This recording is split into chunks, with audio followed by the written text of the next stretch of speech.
Selamat siang Bapak Ibu dosen dan teman-teman semua. Perkenalkan, nama saya Olga Dian Astuti dari 31 BPPN. Di sini saya ingin menyajikan materi tentang sistem perkemihan.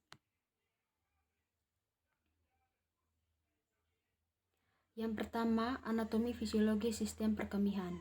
Sistem perkemihan merupakan organ vital yang berperan dalam ekskresi dan eliminasi sisa metabolisme tubuh, merepsi air dan substansi terlarut dalam darah, serta mengeliminasi setiap substansi yang tidak dibutuhkan tubuh.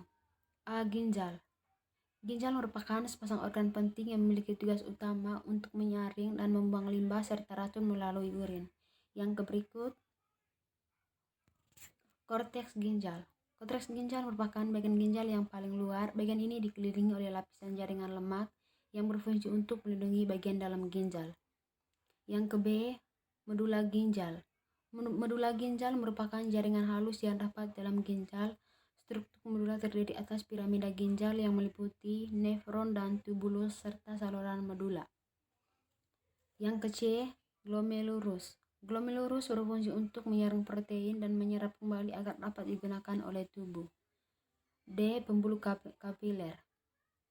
Pembuluh kapiler merupakan pembuluh darah kecil dengan jumlah yang sangat banyak yang menghubungkan arteri dengan vena. E, arteri ginjal. Arteri ginjal berfungsi untuk membawa darah yang kaya akan oksigen dari jantung ke ginjal untuk proses filtrasi atau penyaringan. Yang ke V, vena ginjal. Vena ginjal berfungsi untuk membawa darah yang disaring dari ginjal kembali ke jantung. G, ureter. Ureter berfungsi untuk mengalirkan urin dari masing-masing ginjal untuk ditampung di kandung kemih. Yang berikut, uretra. Uretra atau saluran kencing adalah saluran yang mengalirkan urin dari kandung kemih keluar tubuh. Dengan kata lain, uretra diperlukan untuk membuang zat sisa dari metabolisme tubuh. A, ureter.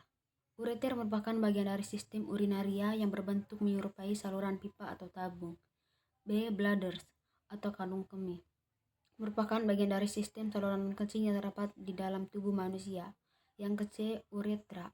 Uretra merupakan saluran yang mengalirkan urin dari kandung kemih keluar tubuh. Yang berikut yaitu yang kedua, fisiologi perkemihan. A, filtrasi glomerulus. Glomerulus merupakan tempat terjadinya filtrasi yang merupakan tahapan awal dalam proses pembentukan urin. Setelah kita mengonsumsi cairan seperti meminum air, maka tubuh akan mengeluarkan urin secara alami. Untuk memproses cairan yang masuk hingga menjadi urin, ada beberapa proses yang terjadi dalam tubuh manusia yang dinamakan dengan proses ekskresi, dan glomerulus merupakan salah satu bagian dalam tubuh yang berperan dalam proses ekskresi tersebut. Yang ke B, zat yang diabsorpsi dan ke dalam urin. 1. Air kemih terdiri dari kira-kira 95% air. Yang kedua, zat-zat sisa nitrogen dari hasil metabolisme protein asam urea. Yang ketiga, lignin. Yang keempat, toksin. Yang keempat, elektrolit natrium. Yang berikut C, proses berkemih. Proses berkemih melibatkan koordinasi yang kompleks antara sistem syaraf pusat dan sistem syaraf perifer.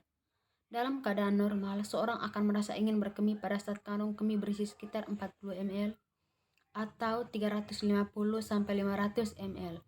Otot kandung kemih akan merenggang dan mengirimkan sinyal melalui medula spinalis.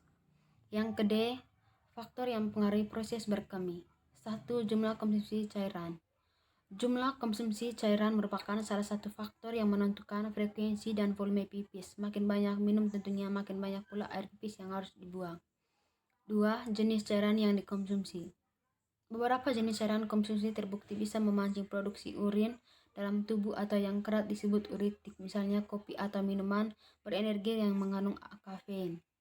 Yang ketiga, kondisi khusus. Perempuan yang sedang hamil atau sering melahirkan biasanya tidak bisa nahan pipis, sehingga mereka terlihat lebih sering buang air kecil.